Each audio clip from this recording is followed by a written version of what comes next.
Right. If you could please move to page number 21 of your P6 notes.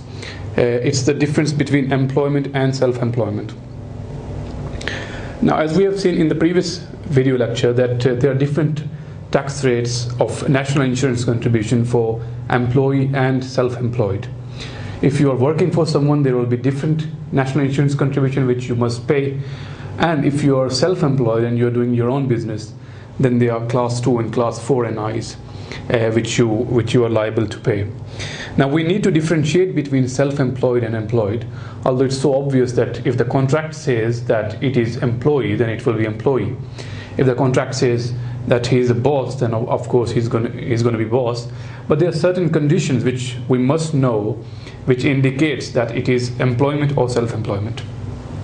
And what are these conditions? Now, if you could move to page number 21, as I said, employment versus self-employment. Let me also share the screen with you so you can see on the video screen as well. Page number 21, employment versus self-employment. The following factors should be considered to distinguish between a person if he is employed or self-employed. Now, employment involves contract of services, whereas self-employment involves contract for services. So that is the most obvious difference between employment and self-employment. Now, degree of control exercised over the person doing the work. If whatever I am doing, if someone can control my work, then of course I am employee. However, if no one can control my work, I am not answerable to anyone, then I am self-employed. Whether he must accept further work. Now, if I must accept further work, then I am an employee. If I have no obligation to accept further work, then I am self-employed. Likewise, if the other party provide further work, that is also an indication of employment. However, if they are not, there isn't any other further work, then it is an indication of self-employment. Whether he provides his own equipment. If I provide my own equipment, it is an indication of self-employment. And if I hire my own workers, that is also an indication of self-employment. What degree of financial risk he takes. If I take financial risk, then it is an indication of self-employment. Then it says what degree of responsibility for the investment and management he has. More responsibility of investment and management, chances are it's going to be self-employment. Whether he can profit from sound management. If I can profit from sound management, that is also another indication of self-employment. And if it is up to me to do the work whenever I want, that is also an indication of self-employment, because in employment contract, it is not up to you to work whenever you want. There is certain timing which you must abide by. There is the wording used in the agreement between the parties, as I said in the start, that it will tell us in the contract whether it is an employment or self-employment. Now, if we assume that it is self-employment, then we know that we need to pay class 2 NI and class 4 NI as well on the annual profits. However, as far as income tax is concerned, income tax will only be payable on the trading profits, on the trading. Now, how will we differentiate if it is a trade or not? Now, if I am, say for example, if I bought this iPad, and this single iPad, and I am selling it, then it is not an indication that I'm doing the business. On the other hand, if I bought 10 iPads and then I am selling it, it is an indication that I am doing it for the business purposes. If I'm doing it for the business purposes, then I will have to pay income tax because it is trading profit. However, if I am not doing the business, then I will have to pay capital gains tax. It will be assumed that it is a capital asset, it is inherited, or it is gifted to me by someone, then I will have to pay capital gains tax on that. Right? Now we need to differentiate that how will we determine if it is a trade or not, assuming I am self-employed. Assuming I am self-employed, whether it is a trade or not, how can I determine? I will have to use the badges of trade test. Now these are different tests which help us identify if it is a trade or a capital transaction. So if it is a trade, then I will have to pay income tax. However, if it is a capital asset, then I will have to pay capital gains tax. Now, if it says that if a sale is to be if the sale to be distinguished, that whether it is a trading transaction to be treated under income tax or it is an asset disposal which should be treated in the capital gain, the following factors should be considered. Now, first of all, it's a subject matter, as I explained you earlier, that if I buy one iPad, it seems like it is not my motive is not to do the business. However, if I have bought a lot of iPads, then it is an indication that I am doing the business. Now, in this case here, it says that if you have bought 1 million rolls of toilet paper, then of course you're not going to keep the stock for a couple of years for yourself. You have bought 1 million rolls of toilet paper to sell it, so it is an indication it is a business. So, subject matter of transaction will define if it is a trading transaction or it is just a normal transaction which is inherited or which is gifted. Number B, it says frequency of transactions. If I am doing more transactions very frequently every day, then it is an indication that I am doing business. However, if I do a transaction once in a blue moon, then of course it is an indication that it is not a business. And then it says length of ownership. If I have owned an asset for a longer period, then it is an indication it is not for business purposes.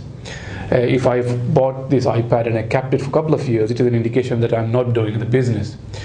However, if the ownership period is a very short period of time, then it is an indication that I am doing the business. Because normally in the business, what you do is when you buy the stuff, you try to sell it as quickly as you can. So you want to keep the ownership for as low period of time as possible. Supplementary work and marketing. If I am doing any improvements to this iPad or the stuff which I've bought, and I'm doing marketing as well to sell it, then it is an indication I'm doing the business.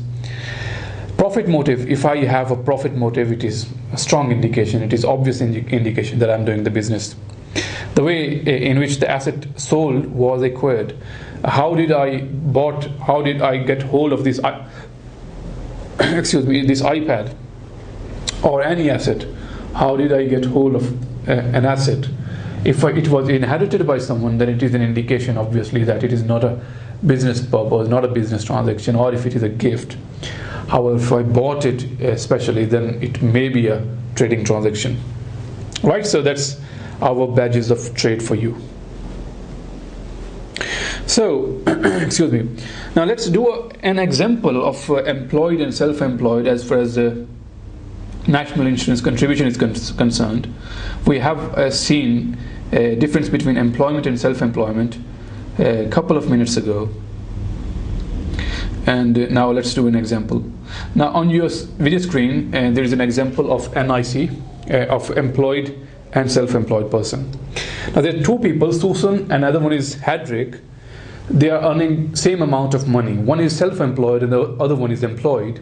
Now we need to determine who is paying less tax as far as NI is concerned. So we only have to consider national insurance contribution for both. Susan runs her own business and has taxable trading profits of £20,000 in a tax year 17-18. Hedrick is employed on an annual salary of £20,000 in the tax year 17-18. Now Hedrick is employed on the salary of £20,000, which means he has to pay class 1 NI, class 1 employee NI, right? And whereas Susan, as a self-employed, will have to pay class 2 NI, and also she will have to pay class 4 NI on the trading profits. So we will have to conclude who is paying more national insurance contribution. Could you please do this example for me for the tax year 17-18? Just pause the video and tell me who is paying more national insurance contribution. Is it Susan or is it Hedrick? Now, as you might have already done the example, and you must have concluded, I know you got it right, that self-employed will have paid less national insurance contribution as compared to employed. Right? Now that is the reason. Now if I am earning the same amount of money as my friend who is self-employed, and I am employed with AccountancyTube, if he is earning £40,000 and I'm earning £40,000 in my AccountancyTube, a year, then he's paying less national insurance contribution than myself. Now, if I have a choice to show myself as self-employed or employed, which one would I choose for tax saving purposes? Of course, if I have been given a choice to choose between self-employed and employed, I would prefer myself to be self-employed, because it will be because I will be paying less national insurance contribution. So that's why I would want myself to show as self-employed. Right now, from self-employed point of view, it is not only beneficial for myself to show myself as self-employed, but it is also beneficial for my employer. Now, I will tell you a story. Long ago, when I used to work for a company, it was a property management company. When I started in my initial interview, I was asked that although you are hired now, but what we want you to do is you will work as a self-employed for us. So you will be providing us services as a self-employed. Now, I got this point because they wanted me to show myself as self-employed. Although it was beneficial for me as an employee, I was providing the services. Now, actually, I was employee, but they were saying that show yourself as self-employed. It was beneficial not only for me, it was beneficial for them as well as company. Why? Because I would have been responsible for my own national insurance contribution of class 2 and class 4, and they will avoid the class 1 employer NI and class 1A NI as well on the benefits. Right? Now, I hope that you got this point, that when I am self-employed, it is not only beneficial for me, it is also beneficial for the company who I am working for. So if I have a choice to choose between the self-employed and employed, I would choose as self-employed if I want to save some tax. But it is not, of course, it is not legal way. Now, if the people keep doing that, to show themselves as self-employed, now that's what happens. Now, HMRC got them people who show themselves as self-employed, right? Now, people who show themselves as self-employed, although who are employed, so who are working for someone, but they show themselves as self-employed. Now, for them people, there is a certain rule called personal service companies is introduced, which is IR35 rules, intermediary legislation number 35. Right? Now, why would we study the rules between difference between self-employed and employed? That was the major reason to study the difference between employed and self-employed. So there were certain conditions to determine if I'm employed or self-employed. So when I was working for that property management company, so I had to ask myself them questions to answer myself if I am employed or self-employed. Whether they can control me, yes, they could control me. Whether I was answerable to them, yes, I was. Who was providing the equipment? They were providing me the equipment. Where I was sitting at their premises. So I was taking any financial risk? No, I wasn't. So all the indicators were showing that I was employed there, not self-employed. But they offered me that you should, if you want, you can show yourself as self-employed. But of course, I had to deny because it was not legal way. If I would have showed myself as self-employed, then these personal service company rules would apply. Now, what are these IR35 rules? Now, if you could please move to page number 22 of your lecture notes. These are IR35 rules.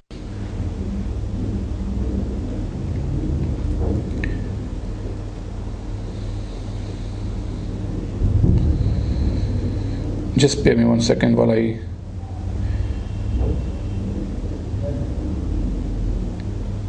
Right, so these are personal service companies. Now, as you can see in the table which is made here, the diagram which is shown.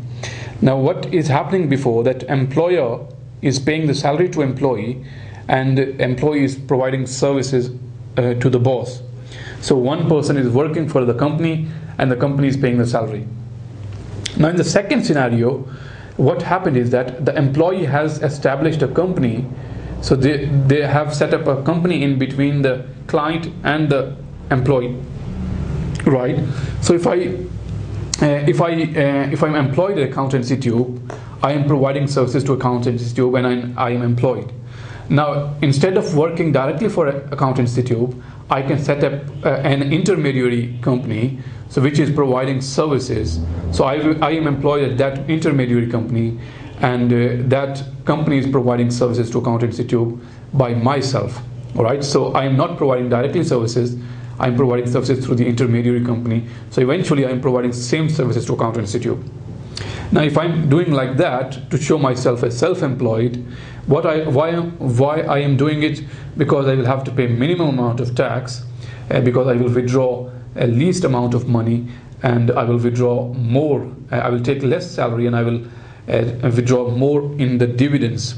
And of course, the dividends on the dividends we will have to pay less tax. Also, we will also be getting the nil rate ban of dividends as well. Right. So in the second table, the employee will provide services through intermediary company to the client, and client will issue the invoice to the personal service company. Right. So what the taxpayer will be doing, the employee will be taking minimum salary, and he will be withdrawing maximum amount of dividends, because that is he will have to pay least amount of tax on dividends. Right. So if something like that happen, then HMRC says the tax will be calculated according to the deemed employment income. Right. So what is deemed employment income? Just note down this pro forma for me, please. Yep. So if Ir35 rules apply, so if I am providing the services through the intermediary company, I am the sole employee and the director of the company, and I'm providing the services through an intermediary to my client, then this Ir35 rules apply. The question will tell you in the exam that whether the Ir35 rules apply or not. If question says Ir35 rules apply, then we will have to calculate the deemed employment income. How can we calculate the deemed employment income? We will take 95% of all payments and benefits received from the client. So whatever payments we have received from the client, so obviously the client will be paying to the intermediary company, which is eventually coming to me. So we'll take all payments and we'll take 95% of that. We'll deduct expenses which are followed as allowable deductions. All allowable deductions will be deducted. So we have seen allowable deductions in our previous video anyway. We will also deduct the expenses which are incurred for the performance of the duties. A capital allowance on plant and machinery will be deducted as well, and we will deduct the salary which is paid to the employee, pension contribution, and also the employer's NI paid by third parties. Right? After that, whatever the answer is on that amount, we will have to calculate the deemed employer's NIC, which is, we will take that answer, multiply by 13.8% divided by 113.8, and it will be deducted out of the total, and which will give us the deemed employment income. Now this Ir35 rules, it is very, very important as far as P6 exam is concerned. It has been examined previously, and chances are it will be examined again as well. There are a couple of things the examiner can ask. One is that to tell me when would the Ir35 rules apply. Now when he asks that, you know that Ir35 rules will apply when a person, an individual, is working for a company directly, but after that he provides the same services through the intermediary. So he was working directly initially, but after that, to show himself as self-employed, he started providing services through intermediary company. Right? Now if something like that happened, then Ir35 rules apply. So if he is the sole director or the employee, and he's withdrawing, he's taking less amount of salary, and he's withdrawing maximum amount of dividends, then the chances are that Ir35 rules will apply. Right? And another indication is when he has 5% or more shareholders, 5% or more shareholding in that personal service company, or he's liable to receive, he's eligible to receive 5% of the dividends, then also he will be considered as this company will be considered personal service company, and Ir35 rules apply. Right, so that is one bit the examiner can ask. They tell me what are the conditions when the IR35 rules apply. So he will be working directly initially, but then he will provide services through the intermediary. Right? He will be taking minimum amount of salary, maximum amount of dividends to show himself as self-employed, to save some tax, to avoid the tax.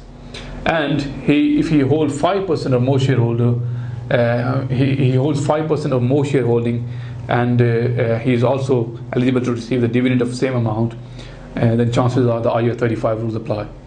That was one bit. Other bit is the calculation. So this was theoretical bit. So IR35 rules could be examined in two ways. One is theoretical, which we have seen just, and the calculation bit is this pro forma, which I have just showed you on the screen. So we'll take 95% of the earning, then we will deduct some deductions. After that, we'll apply the deemed employers and IC. So whatever the net amount is, that is our deemed employment income. Right? A question on IR35 rules was examined in December 2013, I think. Now we are going to do this question together. It is Monisha and Honor, and we're only going to do the part B of it. Right? So part B is Honor, so we are going to do this one now. Right. Now you can do this question yourself as well, because it is very, very easy. I've already explained everything to you anyway. So just read the requirement and just do this question. You can do so, because there isn't anything which I haven't told you already. It's exactly the same thing which I have told you in last 15 minutes. So if you want to do this question, just pause the video and do it yourself. Anyway, so let's read the requirement. In the requirement A, it says outline the circumstances in which the personal service company IR35 rules will apply. So I've already told you IR35 rules, that he will be providing the services directly to the client, but he then thought that why not show myself as self-employed. So he will provide the services through the intermediary company, but eventually he will be receiving all the payments. So he will be taking least amount of salary, and he will be taking maximum amount of dividends. Also, if he holds more than 5% shareholding or more than that, and also eligible 5% dividends, then chances are that IR35 rules will apply. Right? Now, if he holds 5% shareholding, that's fine. However, it could be set up in different way as well. So he holds 3% and his wife owns 2%. Right? So this is called an associated relationship. So if he owns 3% and his wife owns 2%, this also will be considered 5%. All right? Because they are very close family members.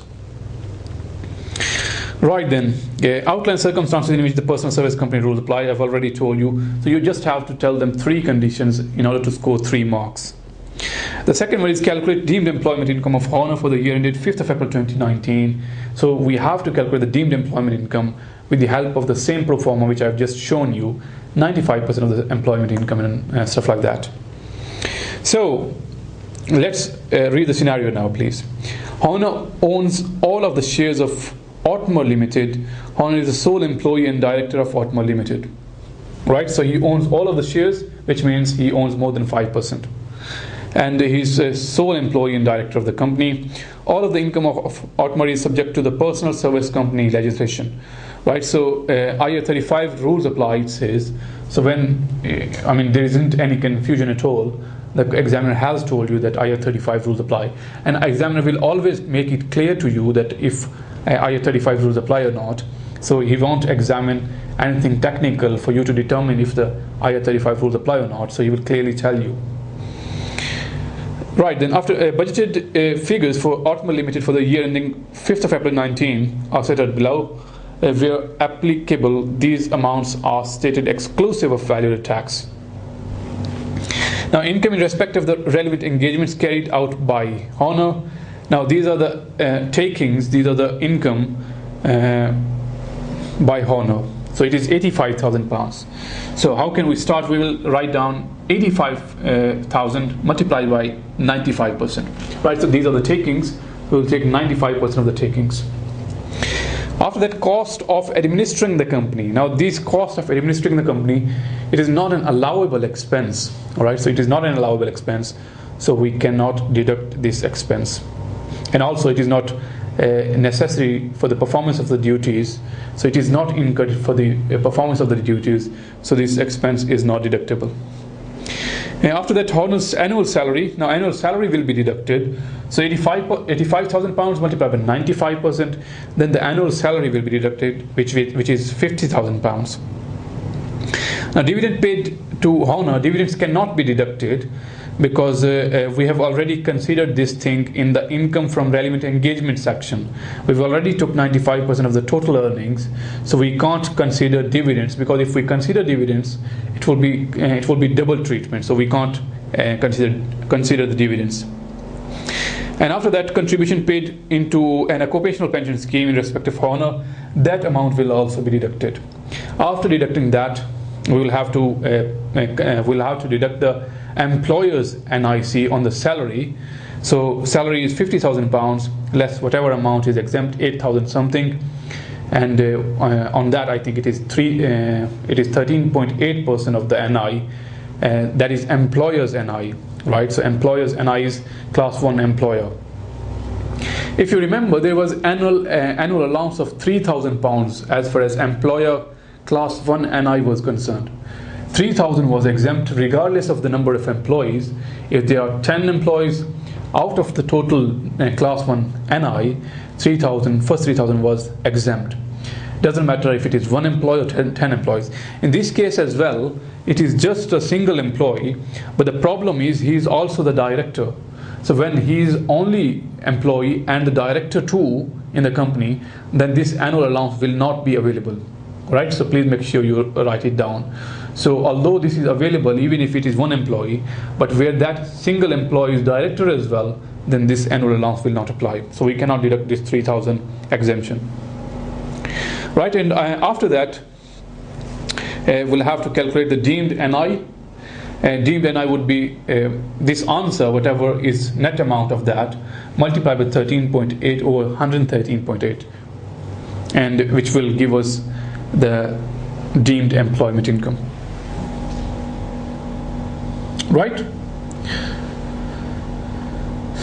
Right then, so if you can see on your video screen, this is the pro forma which we'll use to do that question. Right then, after that, if you come to page number 23, there is a comprehensive example for you to do. It is very, very easy example. There isn't anything technical. Everything in this example we've already covered. So let's see. It says in the requirement, what is the tax payable by Madhu for the taxes 17-18? It was 10 marks. Madhu worked full-time employment in the UK firm during 5th of October 2017 to 5th of February 2018. Her UK income and expenses during the 17-18 tax year as follows. Other income is a non-savings income, £50,000. Employment income is a non-savings as well. Please remember, there is a payee of £500, so tax deducted at source at the end of the question, tax deducted at source is £500, so which will be deducted as well. Rent, Madhu is a joint owner of property along with her husband. So although she is joint owner, but this £32,000 is her share, because at the top of the question it says her UK income and expenses. So these are only her UK income and expenses. So you can't divide that by 2. However, if it would have said that it is joint income, then we would have divided it by 2. A bank interest would go into the savings income, dividends will go into the dividends. Child benefit is only given in order to test the child benefit income tax charge. So if adjusted net income is between £50,000 and £60,000, there will be child benefit income tax charge. If adjusted net income is more than £60,000, then the child benefit income tax charge will be 100% of the child benefit itself. So it would be £4,000. Income from discretionary trust, it is also non-savings, but it will be multiplied by 100 over 55. Then we will deduct the expenses. Interest paid on loan for partnership. So it is deductible interest, which will be deducted out of net income just before personal allowance. And what we will also consider if the reduced personal allowance will apply or the normal personal allowance with the help of personal pension contribution. Now, personal pension contribution paid is £4,000. Please remember, we only pay 80%, other 20% is paid by HM Custom. So 4,000 multiplied by 100 over 80. Investment in SEIS. SEIS is 50% tax reduced. So 50% of £100,000 will be deducted while deducting the tax reducers. So I hope that it is an easy question and you can do so.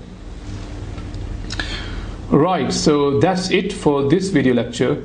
I will see you in the next video, and we will see some additional aspects of employment income, in which we will see different share and a share option scheme in employment.